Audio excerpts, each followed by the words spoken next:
Cimoooooooo! What's going on, guys? It's Cimo. So today I'm bringing to you a card discussion on Gizmek Uka, the Festive Fox of Fecundity. That is a mouthful, but this card had an absolutely incredible showing recently in the Crush Card Cup. If you haven't been keeping up with the Crush Card Cup, first of all, what is wrong with you guys? I'll have the link down in the description for the entire playlist. We're about to hit into the top 16, but the thing is, this was the biggest surprise probably of the entire course of the event thus far, and so that's why I'm bringing you guys this video today. So, Gizmek Uka is an Earth level 7 machine effect monster with 2250 attack and defense. It has an effect that reads as follows. Each time your opponent normal or special summons a monster or monsters, inflict 300 damage to them. You can only use each of the following effects of Gizmek Uka once per turn. If a monster or monsters is special summoned from the main deck, except during the damage step, you can special summon this card from your hand.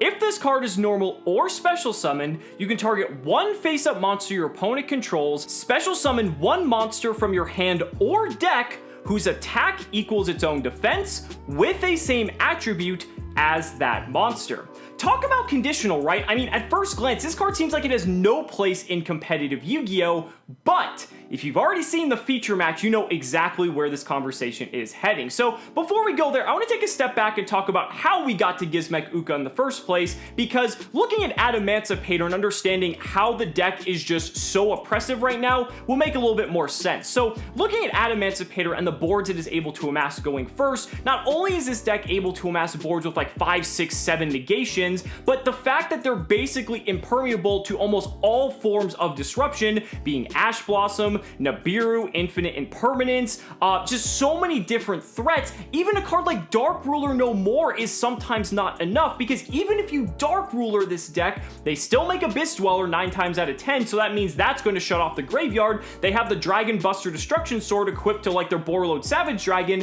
which means you're then locked out of your extra deck. So even if you Dark Ruler them, you still can't use the extra deck, you still can't use the graveyard, so what are you really doing? You know, I mean, your plays are so limited in that capacity, not to mention they still have a huge board of monsters that you have to play through, and if you can't, then on next turn, they're most likely going to kill you. So now this is how we got to Gizmek Uka. So starting with the first part of the effect, notice how Gizmek Uka specifies that it doesn't care where a monster is special summoned from the main deck. It can be your main deck or your opponent's main deck, and that's one of the keys here. So one card that special summons a monster from the main deck, and probably one of the most powerful combo enablers in the game currently, is Crystron Needle Fiber. So what happens is, once Crystron Needle Fiber hits the field, a Mecha Phantom Beast Lion, or really any monster, it really doesn't matter, is going to get special summoned from the main deck. This then meets the requirement for the trigger on Gizmek Uka, and we can special summon Gizmek Uka to the field. Now, the second effect triggers that if it's special summoned, we get to target an opponent's monster and special summon a monster from our hand or deck that has a similar attribute, but also has its attack equal to its defense. Well, Crystron Needle Fiber happens to be a water attribute, and Barrier Statue of the Torrent happens to also be a water attribute, and Barrier Statue of the Torrent also happens to have 1000 attack and 1000 defense, so we are then free to special summon this card from our deck. Our opponent is then locked under only being able to special summon waters, which they play 0 of, apart from a couple, but we'll talk about that in a bit, and basically this just ends the turn. Yeah, that's really all it is. This is a walking Vanity's Emptiness for any combo deck, and that's absurd, right? This is absolutely incredible, especially going up against Adamancipator specifically. Now, you're probably thinking, oh, well, you know, they can just play stuff like the new area, the Water Charmer link. Well, yeah, you're not wrong, they could, but where's that going to get them? They can link off the O-Lion or whatever they summoned off the Needle Fiber, and the Needle Fiber for that card.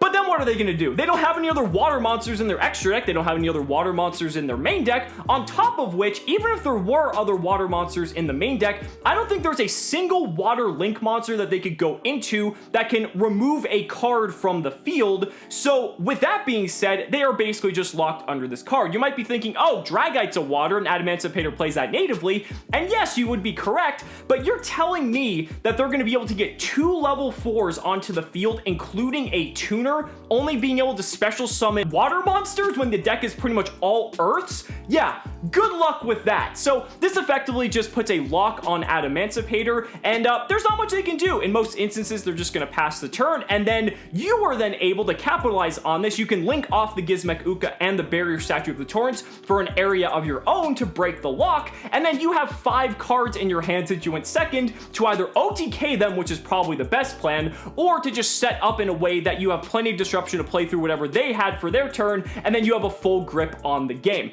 It's really as easy as that, and I cannot believe we are at the point where we have to talk about cards like this, but Adamancipator being as oppressive as it is, Gizmek Uka has found its way into the meta. What I find so fascinating about Gizmek Uka is how it's very reminiscent of the old set rotation gateway to chaos interactions that we had not too long ago, and it's kind of like a silver bullet in that way, right? We would play set rotation, give our opponent gateway to chaos, locking them out of the field spells, and yeah, we had some players playing the Gaia target for gateway to chaos, which was hilarious, by the way. I'm really looking forward to seeing the psychological warfare that's going to stem as a result of this card's playability, because let's be real, you're probably not going to main deck this card, although I'm sure some lunatics are probably going to try. Going into games 2 and 3, if your Adamancipator player is going to be going first, if they think you might have this, like, they're going to have some way to deal with it, but even then, you could just double bluff them, you're not playing it, or just knowing that the threat exists, you can play that up to your advantage if you're going up against Adamancipator, and the mind games are going to be real. Pivoting away from Adamancipator for a moment, though, and just talking about Gizmek Uka specifically, there's actually a lot of monsters in the game that have an attack that's equal to their defense that are very playable. I mean, Gizmek Uka can fetch any of the other Gizmeks because they all have equal attack and defense stats, so I think that's like its primary purpose. There's also cards like Animadorned Archosaur, I guess. Like, that's pretty cool because if you special summon that can then trigger like on your opponent's turn if you go through that way, and then you can like pop the baby dinosaurs and like jump through hoops and do that. That's kind of cute, but that's gonna lead to the downsides of this card in particular because there's a lot of them. The first big downside of this card, returning back to Adamancipator, which is where this card's sole focus rests, is the fact that a single normal or special summon of a Kwakimeru Guardian can completely nullify this card's effect. Now, there are ways around it if you draw Gizmek Uka in tandem with like other cards, like say you have an infinite impermanence for the Kwakimeru Guardian, or just some way to bait out the Kwakimeru Guardian prior to this card, then yes, I mean, there are ways to work around it, but again, if all you have is Gizmek Uka, then it's pretty much worthless in the face of a Kwakimeru Guardian. So it requires your opponent to either to have not hard drawn the Guardian or hit it off of an excavation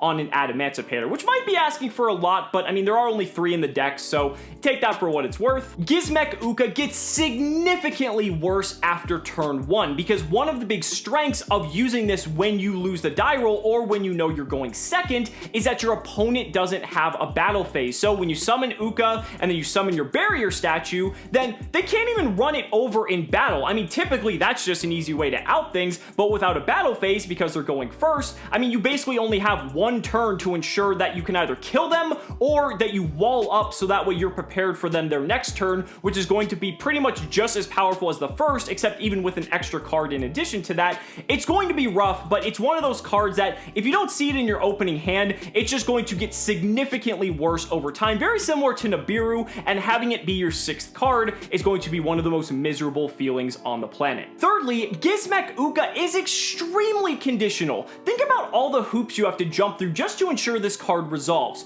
You have to have this card in your opening hand, your opponent has to summon something from the main deck because you sure won't be if you're going second, your opponent has to have a monster on the field for Gizmek Uka to target, and if that weren't enough, you also need to have a monster in your deck that is the same attribute as the monster you target with Gizmek Uka that has a similar attack and defense, otherwise you aren't going to be getting any value off of this whatsoever. So the amount of ifs and ands that have to basically be checked off for Gizmek Uka to resolve seems like a lot, and that's going to be a major turnoff for a lot of players. Fourthly, Gizmek Uka can't really be used offensively. I mean, the fact that this card states you have to specifically target an opponent's monster is a major downside. Let's say, for instance, you were going first and executing whatever combo your deck may have.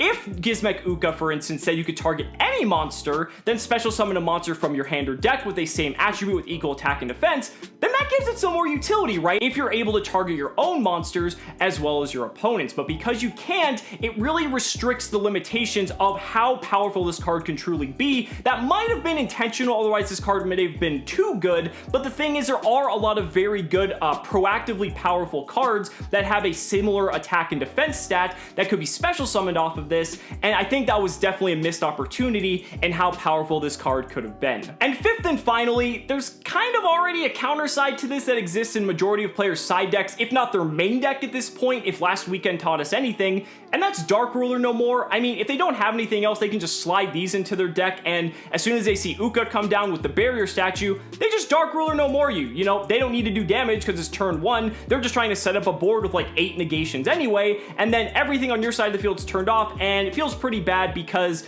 they drew that card even though you drew the Uka. Now, to be fair, I guess there's like a similar percentage of you drawing Uka as them drawing Dark Rulers if both of you are playing 3 copies of each and you both have a similar card count in your deck. But, I mean, that's still going to be a feels bad moment that there is a way to technically out this in the side deck. But to be fair, it's a little bit counterintuitive if you're an Adamancipator player to side deck Dark Ruler no more going first when you want to have as many combo pieces in your hand as possible to ensure you build the biggest board imaginable. It's really interesting. I mean, this card has a huge plethora of downsides, but at the same time, it's one of the few cards that could like maybe consistently stop Adamancipator, which purely relies on if your opponent has a Quackimiru Guardian or not.